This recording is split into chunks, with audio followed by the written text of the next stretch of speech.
భరత్ గారు ఒక్క నిమిషం. మా నాయకులందరూ చాలా పెద్దవాళ్ళు. మా మీటింగ్లకు వచ్చినప్పుడేమో మన కుటుంబాలు మొత్తం 13 లక్షలు ఇంటూ 4 52 లక్షల మంది మనం ఏదేనైనా ప్రభావితం చేస్తామని చెప్తారు.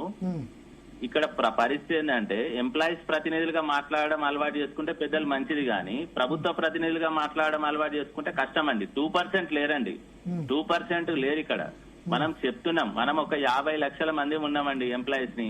ఎవరు మనం పక్కోడు చెప్పినా ఓటేయకున్నా కూడా 50 లక్షల మంది మన కుటుంబాలతో సహా ఉంటున్నాం. 13 లక్షలు ఉంటారంటే కాంట్రాక్ట్ అవుట్ సోర్సింగ్ ప్రభుత్వం 13 ఇంటూ 4 52 లక్షలు. 52 లక్షలు అంటే 15% అండి. తెలంగాణ మొత్తం జనాభా 3,50,00,000, ఓటర్స్ 2,80,00,000. 2,80,00,000 50 అంటే 20% ఉన్నారు. మరి 20% ఉన్నాం, మా వాళ్ళు 2% అంటున్నారు. మనకు మేమే తక్కువ చేసుకుంటున్నాం, అది పరిస్థితి. నేను ఉద్యోగులు 2% అని చెప్పినా. అవునండి, ఉద్యోగులు ఒక్కరే ఉంటారా అండి? ఏ స్కీమ్ మీద ఎవరైనా ఒక ఉద్యోగి ఒక్కరే ఉంటారా? మనకి ఒక కుటుంబం ఉండదా? ఒక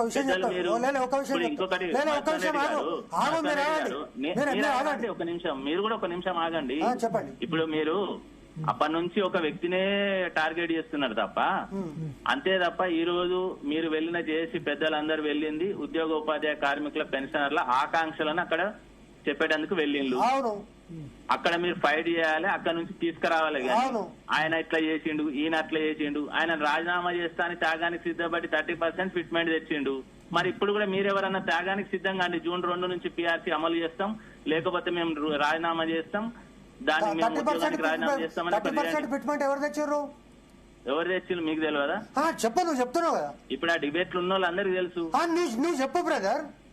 ఇప్పుడు మీరు అన్నారు శ్రీపాల్ రెడ్డి గారు మీరు అనేది. అవునండి, ఇప్పుడు ఆయన వ్యక్తినే టార్గెట్ చేస్తున్నాడు కదా. ఏ వ్యక్తి టార్గెట్ చేసిండు? ఇప్పుడు మీరు ఎవరు చెప్పిండ్రు? ఇంతసేపు ఆయననే కదా చేసింది. ఎవరు? శ్రీపాల్ రెడ్డి గురించి చెప్పమంటే ఇంకా గంట చెప్తాను. శ్రీపాల్ రెడ్డి గురించి మాట్లాడకు నువ్వు. శ్రీపాల్ రెడ్డి గురించి చెప్పమంటే గంట సేపు ఏం ద్రోహం చేసిండో లెక్క చెప్తాను. మసోన్ రెడ్డి గారు, శ్రీపాల్ రెడ్డి గారు నేనేమంటున్నా, 370 వచ్చినాడు. మీరు కలిసి కొట్లాడాలి కానీ ఎందుకు మీరు 1వ తారీఖు జీతం రాడు మీరు విడిపోతే ఎట్లా? 1వ తారీఖు జీతం రాడు శ్రీపాల్ రెడ్డి. లైవ్ డిబేట్ మీరు ఉన్నారు కదా ఆ రోజు. మాట్లాడినా 370 తప్పని మాట్లాడినా. మీరు ఇవాళ ఏం మాట్లాడుతున్నారు? సేమ్ అట్లే రిప్రజెంటేటివ్ లాగానే మాట్లాడుతున్నారు,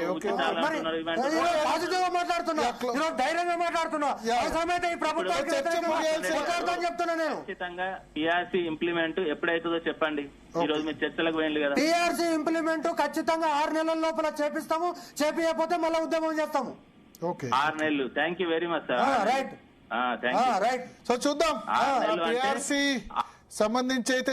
థ్యాంక్ యూ కట్కన్ రమేష్ గారు, మత్స్వన్ రెడ్డి గారు, అదేవిధంగా సదానంద గౌడ్ గారు, మారం జగదీశ్వర్ గారు, చావా రవి గారు, కాలర్స్ కూడా చాలా మంది జాయిన్ అయ్యారు. అందరికి కూడా ధన్యవాదాలు. చూద్దాం, PRC అయితే సాధ్యమైన త్వరగా ఇస్తామని ప్రభుత్వం చెప్తోంది. ఏదైనా ఒక చర్చలు పెట్టడం అయితే మంచి పరిణామం, ముఖ్యమంత్రి స్వయంగా పిలిచి చెప్పడం. బట్ చిన్న ఫైనాన్షియల్ ఇంప్లికేషన్స్ లేని డిమాండ్స్ ని చాలా వాటిని 63 డిమాండ్స్ లో చాలా నెరవేర్చవచ్చు. మేబీ బ్యూరోక్రసీ దీనిలో చాలా తప్పుపట్టాల్సింది బ్యూరోక్రసీని. సో ప్రత్యేకంగా అటువంటి ఇష్యూస్ అన్ని కూడా రిజాల్వ్ చేయాల్సిన అవసరం ఉంది. ప్లస్ హెల్త్ కార్డ్స్ చాలా ఇంపార్టెంట్, ఎందుకంటే ప్రభుత్వ ఉద్యోగులకు పాపం హెల్త్ ఇన్సూరెన్స్ లేదు, నిమ్స్ లో తప్ప ఎక్కడా కూడా పనిచేయట్లేదు కార్డ్స్.